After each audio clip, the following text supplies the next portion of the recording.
Hey guys, welcome back to another clip of Schach-manuel-lernen. Today I'm gonna show you a bit the complexity of a knight endgame. So here we are the white pieces. It's actually from a current played game of one of my students, and I want to show you why endgames are so complex.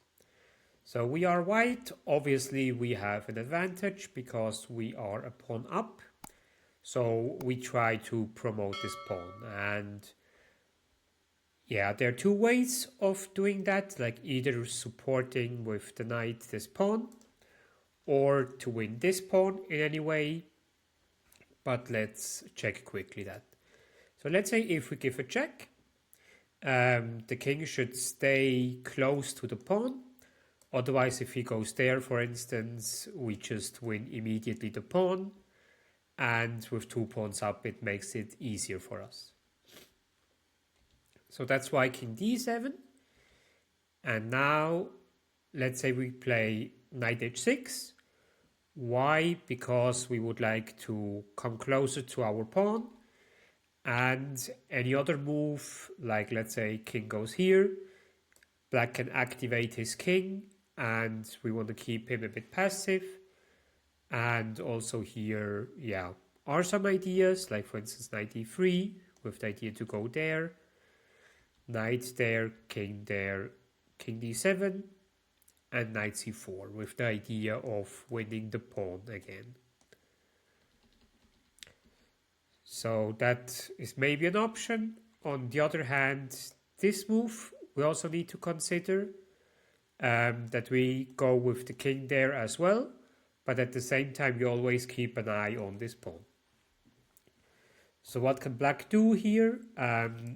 If he goes with king there, we can just go there and prevent the king from coming back.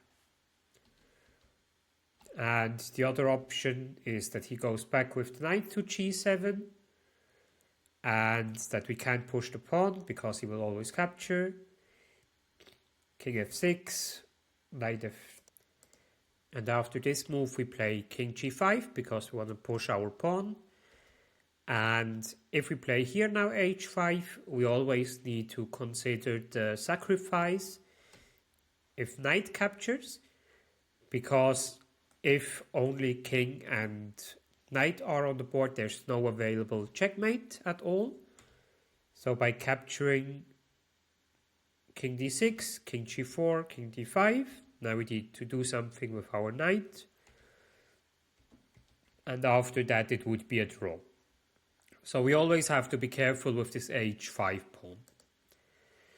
So let's say if we play knight h6 in this position with the idea to go here, then knight g3 appears, we do that. Now I marked here 3 different options. As we checked before, h5 is not a good move because there's a fork, and after king moves he can just capture and then grab the pawn, and then we even need to check that we can hold it, but it's a draw. So in this position, let's say if we don't do this mistake and play instead king h5, king f5, king knight g3 check, king e5, king there. Now we try to exchange the knight. Of course, black is not allowed to exchange the knight because then he has no defender to stop the pawn. So knight h5, and then we have quite a similar position again. And now we can play, for instance, like this to prevent the king from going there. There he can't because of the pawn. And then we always make a bit slowly progress. The computer, of course, tells you like, yeah, it's completely winning, which is true. But it's not that easy as you may think when you just check the computer. If we play this move, he will play knight f6 to stop this pawn. And when we play this, he can go to g8. If he goes here, we can just push him quite away.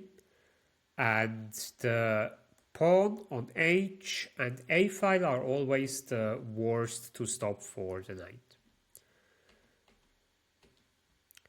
And if knight goes to g8, for instance, we can push it with h5. And after king b6, again, don't be too greedy and try to promote it immediately, because it will backfire with the sacrifice and it will end in a draw.